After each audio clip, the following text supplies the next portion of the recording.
The other night, Kawhi Leonard was rocking one strange-looking mask, but it's actually far from the craziest we've seen in NBA history. Welcome back, everybody. I'm Dr. Bryant Sutterer, and this is your #1 source for learning about the unique medical side of the world of sports. Seeing Kawhi's mask made me think about all the unique ones we've seen throughout NBA history, the intimidating, the downright terrifying looking, some that were just plain weird. So I thought, what better than to take a look at some of these crazy masks and the injuries behind them. If you want to learn some cool stuff about sports, then please consider subscribing as we head into the new year, and let's get started. Starting back in 1960 with Wilt Chamberlin, we have a mask that honestly looks like something we've seen in modern days. This is a pretty robust mask. If we zoom in here a little bit, we've got like leather straps across the top with these buckles. This looks like just a thick piece of acrylic that probably is not that flexible and not that lightweight.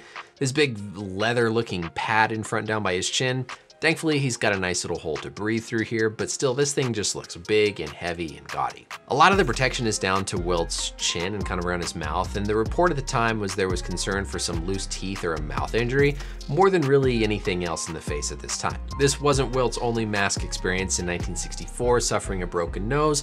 We're getting into a little bit more traditional looking of a mask, which I gotta say for 1964, looks pretty darn sleek. Next up in 1961, Dolph Schayes, if I'm saying that correctly, sported this weird asymmetric puffy looking contraption. Interestingly, at the time, he was on a streak of over 700 consecutive games played, which at the time was the Iron Man record, before he ultimately suffered a broken cheekbone, I'm guessing over here on the right side of his face, and had to cause his streak to end. Look at this newspaper print though about when he's sitting here with his mask. He's gonna wear it when he returns to the NBA Cage Wars. Next up on the list is the Big O himself, Oscar Robertson, supporting this almost orthodontic kind of looking contraption covering up predominantly his mouth and his teeth. The reporting at the time was that he was trying to avoid bumps on his injured mouth, and yeah, with this big giant piece of metal and plastic sitting in front of your teeth, it's probably gonna do a pretty good job. I'd be more worried about him hurting other players wearing something like this and it just ripping off of his face from catching on somebody on the court. And now in the 70s, we got into just the downright scary with guys wearing Jason hockey masks. I'll admit these were sleeker, they were probably lighter weight with the material they were made out of. But I mean, like this guy, I'd be terrified. This is Lloyd Neal, who was a forward for the Trailblazers at the time, who apparently took an elbow to the face from none other than George Gervin, and subsequently decided to sport this Jason-looking mask. Intimidation factor, 10 out of 10. Later on in the 70s, one of the more infamous moments in NBA history was with Rudy Tomjanovich after he took this brutal punch from Kermit Washington. He fractured his skull, broke his nose, was just absolutely mangled to the point where he was able to taste spinal fluid within his mouth. That's a whole other topic for a video. This mask here is just like super crude looking. It actually kind of reminded me a little bit of what Kawhi Leonard was wearing because of the opening kind of around his mouth. We're starting to see a little bit more padding here in Rudy T's mask, which I think is helpful because what you're trying to do with these masks is basically distribute the force of a punch or of an impact throughout the entire face as opposed to just one specific point. So the more surface contact you can make, the more you're gonna distribute that forces. So probably was a lot hotter for him to wear, but softer, more surface contact, hopefully distributing that force more effectively. Now we're getting into some color photos here.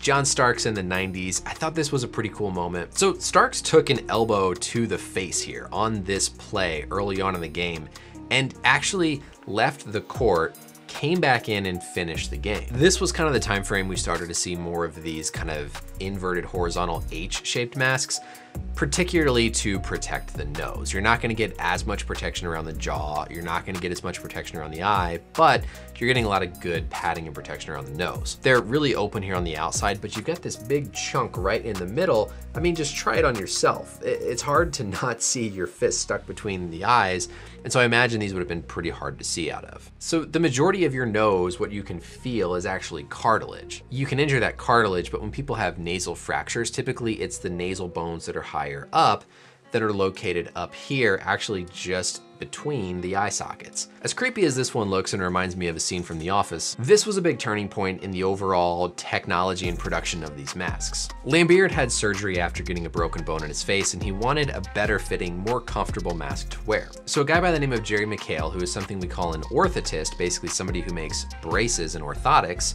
was able to construct this more custom face mask for Lambier that was modeled actually after what they would use to take care of burn patients. This one for Will Perdue, I got nothing. I guess this is like the full Phantom of the Opera. I like the effort going with the silver to match the Spurs colors. There's a little bit of a Zorro vibe here. Then in the 2000s, we get to probably the GOAT when it comes to masks, none other than Rip Hamilton. Now, Hamilton had a nose fracture in 2002. He then had 2 early on in the 03-04 season and was advised to wear a mask to prevent the need for more serious reconstructive surgery. Of course, the Pistons went on to win the NBA title that year, and the rest is history, with Hamilton adopting this as sort of his unique personal look.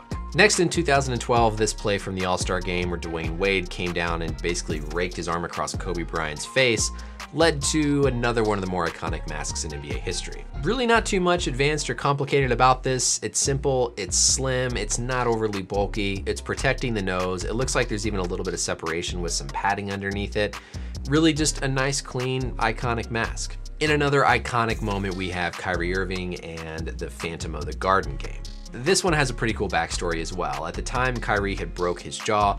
The team was traveling to New York for their next game, but it was gonna take too long for the clear material to fully cure and fully harden, and so he was only able to get the black mask because of time. He'd actually suffered a left maxillary fracture, and if we look back on our face model here, the maxilla is the top or the upper jawbone. Likely from where Irving would have been hit, it was probably here on the outside, kind of where you have more of this protrusion on the side of your face. This was supposedly the first facial fracture he had. Of course, Irving's had more, which we'll get to in a bit. But look how much this overhangs in Kyrie's peripheral vision. I mean, that thing like comes out here, and when you're on the court and you're trying to see all around you, this is really gonna get in the way. So a lot of these guys, despite it looking cool, preferred the clear masks. Like Kawhi, whose mask is courtesy of Serge Ibaka, the next one on our list also comes from Ibaka himself. Here, when LeBron James was driving through the lane, Ibaka basically came up, made contact with James's face, resulting in a broken nose, and then we were introduced to the supposed Dark Knight look. This one was pretty cool. You can see the material looks different from some of the others. This kind of grain, kind of line pattern here is because this one, I believe, was carbon fiber. Carbon fiber is extremely lightweight and very durable, but it's also quite hard. There surely would have been some padding underneath this to protect James's face. Next is Russell Westbrook, and nothing looks all that exciting about the mask he's wearing in this case, but it's more so the injury and what led to it that I think is really unique. This was because of that famous dent that Westbrook had in the side of his face. After missing this free throw, Westbrook went in to try to get his rebound, and he basically fell to the floor and then ended up being kneed in the side of the face by his own teammate, Andre Robertson. Boom. Right there. And the internet was amazed when we saw this dent on the side of Westbrook's face. Now, ultimately, we found out he had something called a zygomatic arch fracture. If we look back at our anatomy model here, this rim that we see here on the side of the face, specifically the part of the temporal bone, this is the zygomatic arch. You can actually feel it on yourself right here on the side. If you kind of start at your ear and walk your fingers out towards the bottom of your eye, that ridge you feel is your zygomatic arch, and that's what Westbrook had injured. Next up, we have Kyrie Irving again. What I thought was really cool about this mask was how he has this specific bubble kind of outpouching on the right side of the face. This was courtesy of Irving's own teammate here as he was coming into the lane on defense. Aaron Baines' elbow swung around and just incidentally right here caught Kyrie Irving right on that right side of the face. If we look back at our facial anatomy here, this bump is technically part of the zygomatic bone that you feel out on the cheek. And so it would be my concern that that could have been injured here with Irving. If we go back to his mask, that bump that we see here is really right over that zygomatic process. And so it would tell me that they were likely trying to protect an injury in that area by having this kind of outpouching of material that would take the brunt of the load. Next up was this number from Joel Embiid in 2018, and this is one of the more unique ones we've seen. Pretty standard black colored underlying face mask, but then he had this basically bubble spanning across his eyes. What led to this was a fracture of Embiid's orbital bone. The danger with these is you have a number of nerves and muscles that live right inside these bones to help control the movements of the eye. Now, the reason why Embiid had this extra bubble across the front was actually because of a previous eye injury. People may forget, but in 2014, while at Kansas, Embiid suffered an injury to his eyes that actually required him to wear goggles for a game. Because of that history of a previous injury, with now his orbital fracture, this put him at high enough risk that the league approved this really unique looking mask. And finally, Kawhi Leonard. Now, Kawhi's mask isn't so much for protection of facial fractures, for nose fractures like all these other guys.